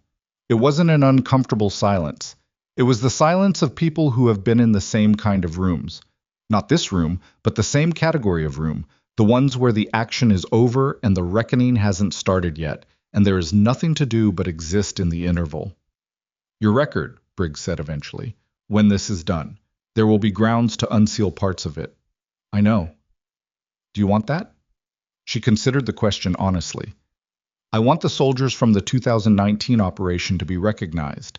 Whether my name is attached to that publicly is a separate question. It doesn't have to be. No. She looked at the drive on the rolling table, but it might need to be, depending on what the review requires. Is that okay? She thought about the parking structure, about walking out of the ambulance bay into the rain. About the years of working under a sealed file in facilities that didn't ask too many questions, carrying a version of herself that was both entirely true and radically incomplete. I'll manage, she said. He almost smiled. It was a partial thing, rough around the edges, the smile of a man who has forgotten how to do it fully and is working with what he has. Yes, he said. You will. Delacroix arrived first. She was younger than Alexandra had expected. Mid-30s, compact, with the quick eyes of someone who processed written material at speed and had built a case strategy in her head during the drive over. She shook hands with Briggs, shook hands with Marsh, looked at Alexandra and said, You're Carter? Yes. Marsh briefed me on last night, the IV line intervention. She held Alexandra's gaze for a moment. Good instincts. Lucky timing. Don't do that, Delacroix said. Not unkindly. The same thing Vale had said, in a different register, for a different reason. Voss arrived 18 minutes later, still in the professional clothes she'd been wearing in session, with one aide she left in the corridor at Marsh's request, and an energy about her that was barely contained urgency. She had the political instincts of someone who had been waiting for a specific moment for 3 years and could feel it arriving. She took the drive from the rolling table, looked at Briggs, the passphrase. Briggs recited 13 characters, a string that had no obvious mnemonic, the kind of passphrase that lived in a person's memory because it mattered enough to hold on to. And Voss passed the drive and the characters to her aide, who had been called back in for this specific moment, with instructions that the aide left to carry out immediately. Then Voss looked around the room. At Marsh, who had run a parallel investigation for 14 months from a position of unofficial authority and no formal mandate. At Hale, who had been tracking the top layer of this network since before most people in the room knew there was a top layer. At Briggs, who had identified the full architecture of it at personal cost that was visible in the surgical dressing under his hospital gown and the lines around his eyes that were not all from this week. At Delacroix, who was already organizing what came next. And at Alexandra, standing near the wall in day-old scrubs with a coffee stain on the front, who had come into this building the previous evening as a woman. Nobody looked at twice. This is going to move fast, Voss said. When it does, it's going to move publicly. The name will be in the open. She paused. All of the names. The network, the operations, the suppressed audit, the people who were affected. She looked at Briggs. Your office was right about the scope. This is systemic. I know what it is, Briggs said. The public component. There will be a hearing. Witnesses. Voss met Alexandra's eyes. There may be an ask that's difficult. Senator? Alexandra's voice was even. I spent 4 years watching people who died in undersupported operations get treated as statistics. If being in a hearing room is what it takes to make them into something else, that's not a difficult ask. Voss held her gaze for a moment. Then she nodded once. All right. Delacroix's phone rang. She stepped to the corner of the room, listened, said 3 words, and hung up. The trust structure, she said, turning to the room. Our forensic team found the second layer. The accounts Rowan controls through it received 14 transfers over 8 years totaling. She paused. Just for a moment, the pause of someone who has worked on financial fraud cases long enough that numbers don't usually land on her, and this one had. $47 million, directly traceable to the diverted acquisition funds. The room was quiet. She's still in the Halverson building? Marsh said. Our people have eyes on the building. She hasn't exited. Delacroix looked at her phone. The arrest warrant was filed 11 minutes ago. They're moving now. Alexandra looked at the window, the thin, pale light. The rain that had finally, sometime in the last hour, stopped. It should have felt like a conclusion. She was not sure why it didn't quite, and then she identified the reason. The same reason that the interval between action and reckoning was always harder than the action itself. Because the action had clear parameters. You moved, you assessed, you responded. The reckoning required something different. The patience to watch consequences unfold at institutional speed, through legal processes that moved in days and weeks rather than seconds, through hearings and documents and public statements rather than stairwells and IV lines and decisions made in the dark. She was not built for the fast version of this. She was not sure she was built for the slow version either. Briggs, reading something in her face, said quietly, It doesn't end clean. It never does. I know. But it ends. Her phone buzzed. She looked at the screen. A text from a number she had never seen before. Not Marsh's relay, not Hale's, not the contact number. A new number, one she had no record of. 5 words. She's gone. She left early. Alexandra read it. Read it again. She crossed the room to Marsh in 3 steps. Your people at the Halverson building. When did they last confirm visual on Rowan? Marsh's expression shifted. She pulled out her radio. The answer came back in 8 seconds. 41 minutes ago. Rowan had been in the building 41 minutes ago. The arrest warrant had been filed 11 minutes ago, which meant there was a 30-minute window during which someone with access to a law enforcement communication channel had known the warrant was coming before it was executed and had made a phone call or sent a message or done something that had given Sylvia Rowan 30 minutes she should not have had. Marcia's face was controlled, but the control was working harder than it had been. Find her, Alexandra said. Marsh was already on the radio. Delacroix was on her phone. Hale, who had been standing near the door saying very little and observing everything in the way that Hale operated, looked at Alexandra and said, with a quietness that contained a specific kind of weight, She has a contact in the prosecutor's office. The room went still. We've suspected for 8 months, he said. We couldn't confirm without exposing the investigation. If she was tipped off through that channel, he stopped. Looked at Delacroix in a way that was not accusatory, but was direct. The filing went through your office. Delacroix looked at him. Something moved across her face that was not guilt. It was the specific horror of a person who has just understood that something they were part of, without knowing it, became the mechanism of a failure. My office has 7 attorneys, she said. If one of them, which one handled the warrant filing, Hale said. Delacroix's jaw tightened. She made the call. She got the answer in 40 seconds. She lowered the phone. The name she said was one Alexandra didn't recognize, but it didn't matter because the expression on Delacroix's face, the cold, controlled fury of a person who has just found the rot in her own walls, said everything about the size of what had just happened, and the fact that Sylvia Roan, with 41 minutes of head start, was somewhere in Greywood or outside it, and the woman who had architected 11 years of defense fraud and buried the soldiers who died because of it was not in custody. She was running, and the only thing that had been assembled in this prep room, the drive, the passphrase, the witnesses, the warrant, was about to be tested by the one variable that had not been accounted for. Briggs looked at Alexandra. "You need to go," he said. She was already at the door. She took the south stairwell. Not because it was faster, it wasn't, but because it was the route she knew, the one she had already cleared in her head. And when you are moving fast, the last thing you can afford is to navigate unfamiliar geometry. She hit the ground floor in 20 seconds and came through the lobby at a pace that was not quite running, but was everything short of it, and she was already on the phone with Hale before the ambulance bay doors finished opening.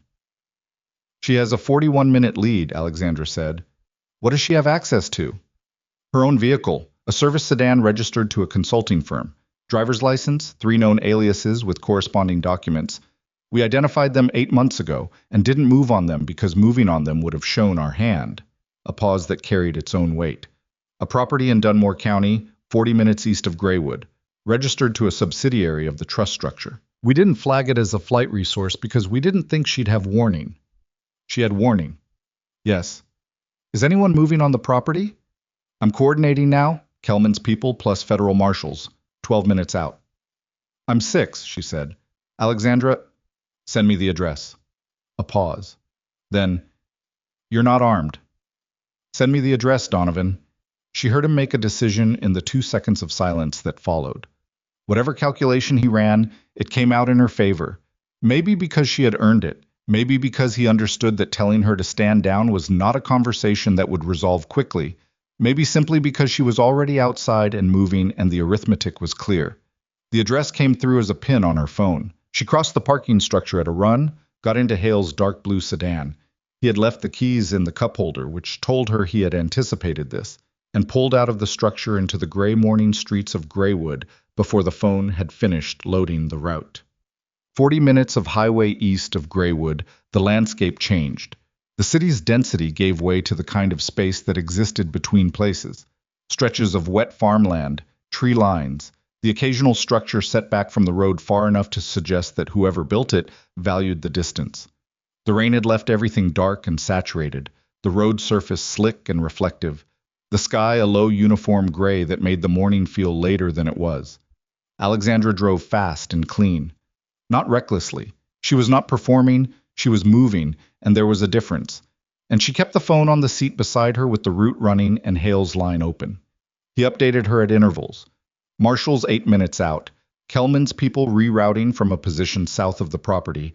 Aerial surveillance requested but not yet confirmed. The picture he painted was of resources converging but not yet there, of a window that was narrowing but not closed, of a woman with 41 minutes of lead time and the resources of a decade-long criminal network, making decisions that someone with her background and her stakes would make when the ground fell away.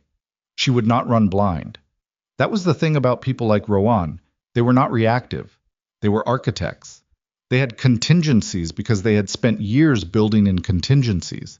And the first contingency of a person who has always controlled the information flow is to find a way to control it one more time. Alexandra thought about what that looked like. What it looked like was evidence destruction. The documents on the drive were out of reach. Voss Aid had those, and the forensic chain was already moving. But there were other documents, 11 years of correspondence, of financial management, of the communications between Rowan and the people she had directed and the people who had served her. Some of that would be digital, distributed, recoverable. But some of it would be physical. The kind of records that a person who had designed a network around deniability kept in physical form precisely because physical could be burned. The property in Dunmore County. She pressed the accelerator. She saw the smoke when she was 2 miles out, a thin column of it, pale gray against the darker gray of the sky, rising from somewhere behind the tree line that marked the eastern edge of the property. Not a fire. A controlled burn. Contained, deliberate. The kind that produced that specific color and volume of smoke when paper and files were being fed into a barrel or a fireplace with the systematic focus of someone who knew they had a limited time and a finite amount to destroy. She turned off the main road onto the gravel track that the pin indicated and killed the headlights. Not because it helped much in daylight, but because it was instinct, the instinct of not advertising your approach, and came through the tree line at 30 miles an hour and stopped the car 40 feet from a low plain farmhouse with a detached garage and a flagstone path that led around the east side of the building toward the source of the smoke. She was out of the car before the engine finished ticking. Around the east side of the house, past a bare-limbed oak that had shed its leaves in the last storm, was a stone-enclosed fire pit that had not been built for outdoor entertaining. It was functional, deep, wide, designed to contain a significant volume of burning material. A woman was standing over it with her back to the path, feeding documents from a cardboard box into the fire with the methodical urgency of someone who has accepted that she is out of time and is working with what remains of it. Sylvia Roane was 63 years old, and she looked, from the back, like someone's well-dressed grandmother at an incongruous outdoor task. Silver hair, good coat, sensible shoes that were getting mud on them from the wet ground. She did not hear Alexandra come around the corner because Alexandra had not made noise coming around the corner. She heard her when Alexandra said, "Stop." Roane turned. Her face was the thing Alexandra studied first, before anything else, because faces in moments like this one told you more than posture or hands or position. Roane's face was not the face of a caught person. It was the face of a person who had already processed being caught and had moved past it into whatever came next. And what came next for a woman like this was the next calculation, the next lever, the next thing that could still be controlled. "You're Carter," Roane said. Her voice was steady. Not performance steady, the kind that cost something, genuinely steady, the composure of someone for whom crisis was not new territory. "Step back from the pit. There's nothing left in there that matters." She nodded at the fire. "The originals were the only copies of anything linking me to specific decisions. Everything else is circumstantial." "That's not your call to make." "Actually," Rowan tilted her head slightly, and the gesture was almost academic, the gesture of someone about to make a point in a seminar room rather than a muddy field in Dunmore County. "It is currently, until the marshals arrive, which I estimate to be—" She glanced at her watch. 7 minutes. In 7 minutes it becomes their call. Right now it's still mine. She turned back to the box and reached for another sheaf of documents. Alexandra crossed the distance between them in 4 steps and took the box. It was not elegant. Rowan pulled back, the documents caught between them, and 2 sheets tore and landed on the wet ground, and one corner of the box hit the stone rim of the fire pit before Alexandra got control of it and stepped back with it under her arm. Rowan looked at her hand. She had cut the side of her palm on the stone edge, not badly, a surface split, and then looked at Alexandra with something that was, for the first time, not composed. It was the specific anger of someone who has never, in 11 years of operating in the highest levels of decision-making power, had something taken directly out of their hands by someone they had not planned for. "You have no authority here," Rowan said. "I have the box," Alexandra said. The fire continued to burn. Whatever had already gone into it was gone, but the box in her arms was substantial. 3 inches of documents, varied papers, handwritten notes on some of them, printed correspondence on others. She held it and looked at Rowan across the fire pit and did not close the distance between them again, because the ground was uneven and wet, and closing distance unnecessarily was a choice you made when you had to and not before. "What do you think happens now?" Rowan said. The composure was coming back, settling over her like something she had practiced putting on. "My attorneys have been building a defense for 2 years. The trust structure is legal. The payments are defensible. Whatever that drive contains, 743 pages, Alexandra said, including 2 emails where you explicitly reference the fund diversions by name and instruct price on the transfer sequence." Something flickered across Roan's face. "Gone in under a second." "And your own words about the 2016 audit," Alexandra continued, "the one that named you and that you had suppressed through 3 separate intervention points. Laura Taft had the originals. You had her killed. That is an extraordinary— She's been dead for 6 days." Alexandra looked at her. "She had a daughter, 15 years old. You understand that? A 15-year-old girl lost her mother because you needed a document chain to disappear." Rowan's jaw was tight. She said nothing. "And the soldiers," Alexandra said, "the operations that were under-resourced because the acquisition funds were being redirected. I want you to understand that I was in one of those field sites. I have pulled men out of positions they should never have been put in conditions that should never have existed, because the equipment and the support that was allocated for their safety ended up in your trust accounts. She did not raise her voice. She did not need to. I want you to know that I know exactly what that looks like on the ground. Not in a document. In the field. On people's bodies. The fire crackled between them. In the distance, from the direction of the main road, she heard the first sound of vehicles on gravel. Rowan heard it too. Something moved through her then. Not a breaking exactly, but a settling, the particular gravity of a person for whom the game has run its course and who is deciding in real time what they want their last minutes of freedom to look like. She straightened, adjusted the collar of her coat, looked at Alexandra with an expression that was almost clinical in its steadiness. "You know what the worst part is," Rowan said, and her voice, for the first time, had something in it that was not calculation. "I believed it was necessary. All of it. The diversions, the suppression. I believed the projects those funds supported were more important than the accounting. People died. People die in every budget cycle. Every resource allocation decision at that level costs lives somewhere. The question is always which lives and for what return." She looked at the fire. "I made those calculations for 20 years. Some of them were right. And some of them were murder dressed up as policy." Rowan looked back at her. "Yes," she said quietly. "Some of them were." The gravel crunch was close now. Doors opening. Voices. Alexandra held the box and stood in the mud and looked at a woman who had held enormous power for a very long time and had convinced herself, probably genuinely, that the exercise of that power was its own justification. It was not a new story. It was one of the oldest ones. The belief that the person making the calculation is the right person to make it, that the distance between themselves and the consequences is a feature rather than a corruption, that necessity and self-interest look similar enough in the dark that you can stop checking which one you're carrying. Sylvia Rowan had stopped checking. The marshals came around the corner of the house, and the moment ended. It took 4 hours. 4 hours of federal processing at the Dunmore County Field Office, a small building that was not designed for this volume of activity, and handled it with visible strain, during which Alexandra gave a statement that was thorough and factual and took 40 minutes to complete.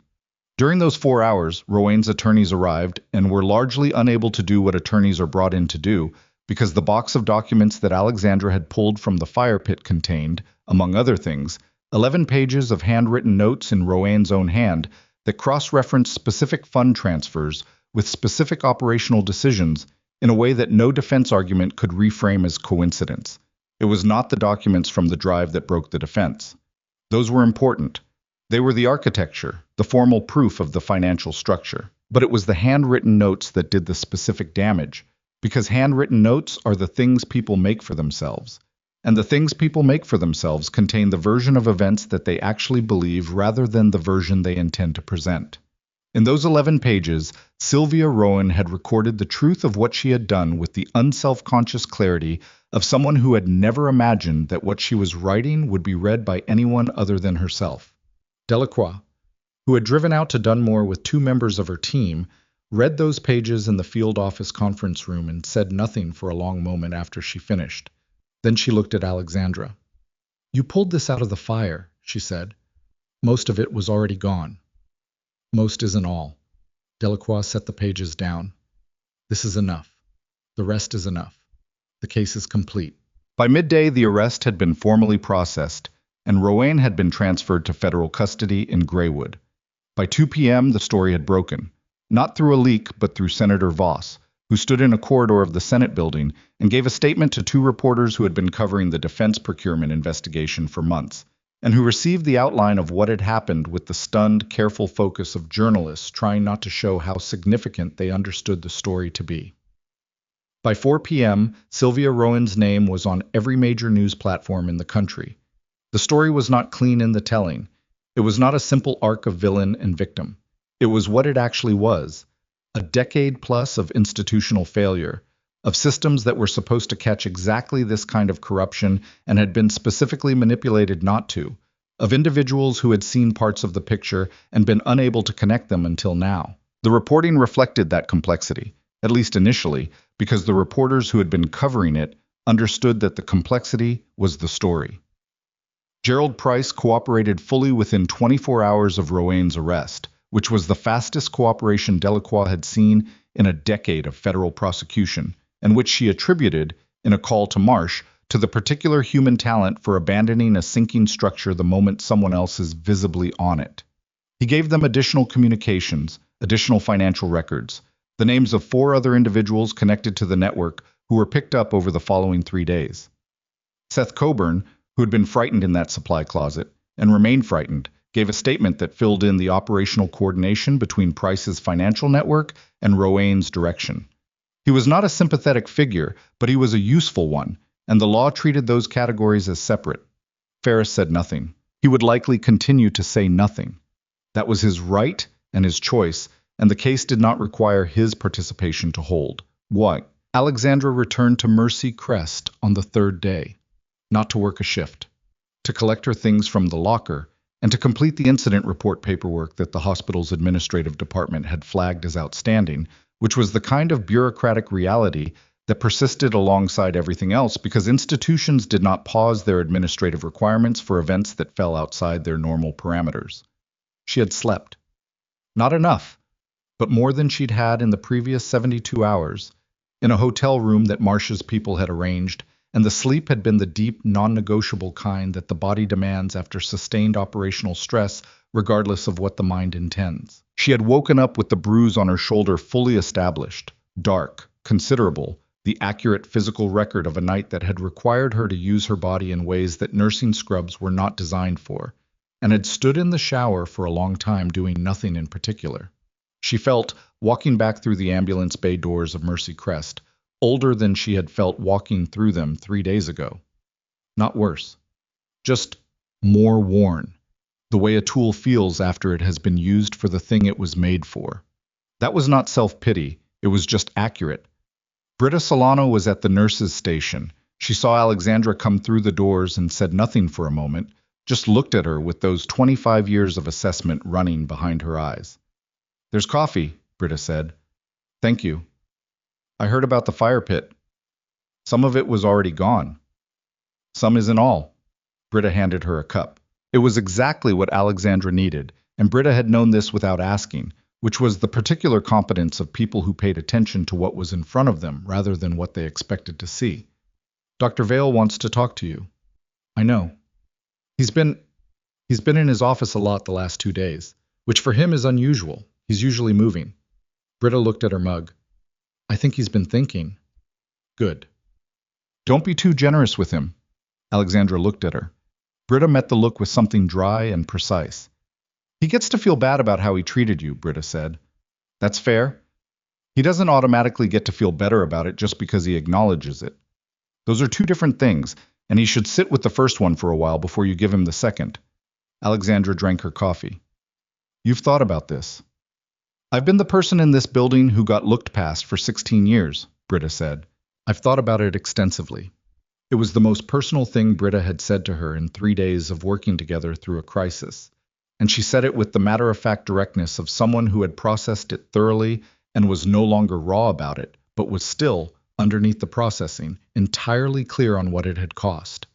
Alexandra recognized that, the way something can be resolved and still true simultaneously. Thank you, Alexandra said, for the coffee, for the 16 years, for all of it that she didn't specify. Britta nodded and turned back to the station. Vale's office was on the 4th floor, past the trauma bays, a room with a window that looked out over the hospital's east parking lot, and a desk that was covered in the organized chaos of a man who worked in his space rather than managing it. He stood up when she came in, which was a small thing, and not a small thing. "Sit down," he said. Then, "If you want to." She sat. He sat across from her and looked at his desk for a moment, not avoiding her, just gathering himself, the gesture of a man who has rehearsed something and is now deciding whether the rehearsed version is the right one. "I looked up your file again," he said. "The official version. It still doesn't say much." "No. I know enough of what happened here to understand that the version of you I decided on when you walked through those doors was, I was wrong, entirely wrong, and I said things that were—" He stopped. "I used my position to make you smaller, and I did it publicly, in front of staff who were watching how I treated you and learning from it." He looked at her. "That's not something I can undo." No, she said. It isn't.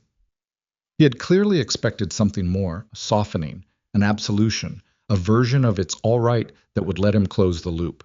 She didn't give it to him, not because she was angry, she wasn't particularly, she had metabolized too many versions of this to sustain fresh anger about one more, but because Britta was right. He should sit with it. I'm going to change how I run this floor, he said. It came out with the slight roughness of someone who means something and isn't quite sure they've earned the right to say it yet. The way I talk to staff, the assumptions I make. He paused. I don't know if that matters to you. It matters to the people on this floor, she said. So yes. He nodded. Dr. Vale. She leaned forward slightly. You're a skilled surgeon. You produce outcomes that are genuinely difficult to replicate. That's real, and it's worth something. She paused. It doesn't transfer to everything else.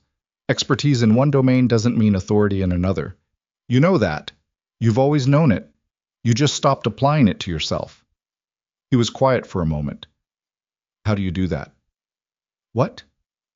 Say difficult things without, he made a vague gesture, without making it a weapon. She considered this. I've had a lot of practice saying the truth in rooms where people didn't want to hear it, she said. You get economical about it. He almost smiled.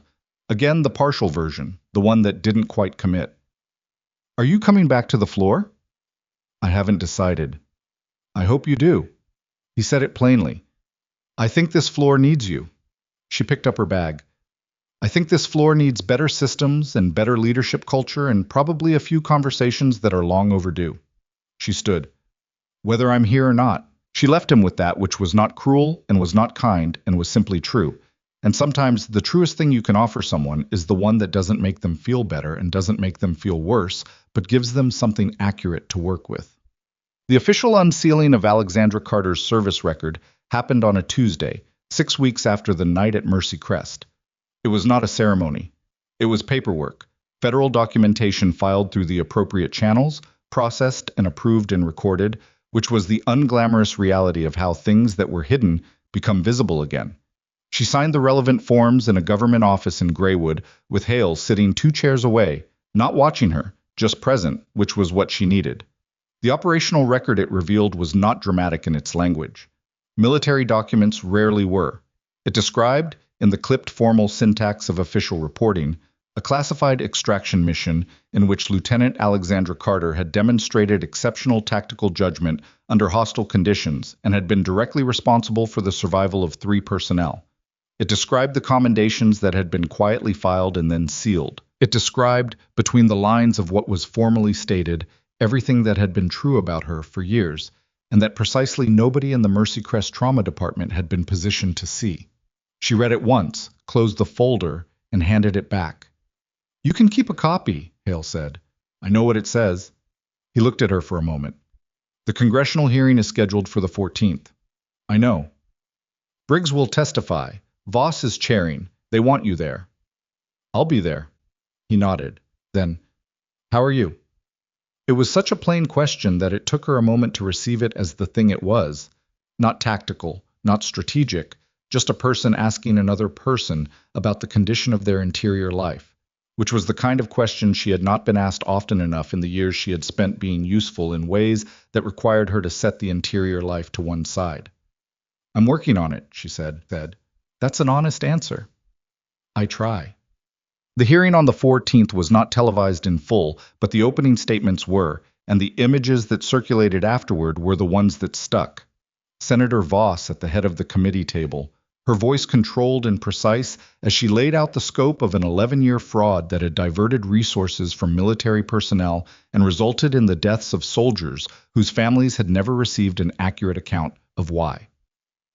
Warren Briggs at the witness table, pale but steady, delivering testimony that connected the abstract language of defense acquisition to specific operations and specific people in specific moments that were no longer classified and could now be said aloud. And in the gallery, visible in the wide-angle shots, not prominent, not performing visibility, a woman in civilian clothes who sat through the entire proceeding with the same stillness she brought to every room she entered, watching the machinery of accountability do the slow, imperfect, necessary work that it was supposed to do.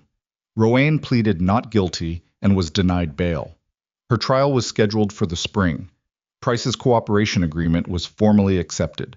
The 4 additional individuals identified through his testimony faced charges in 3 separate jurisdictions.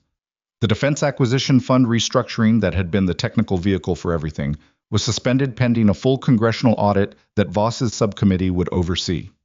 The soldiers from the under-supported operations, the ones who had not come back, whose families had been told stories that explained without truthfulness, were not brought back by any of this. That was the limitation of accountability, the part that did not resolve cleanly, the gap that remained even when justice ran its full course. Their names were entered into the official record of the hearing.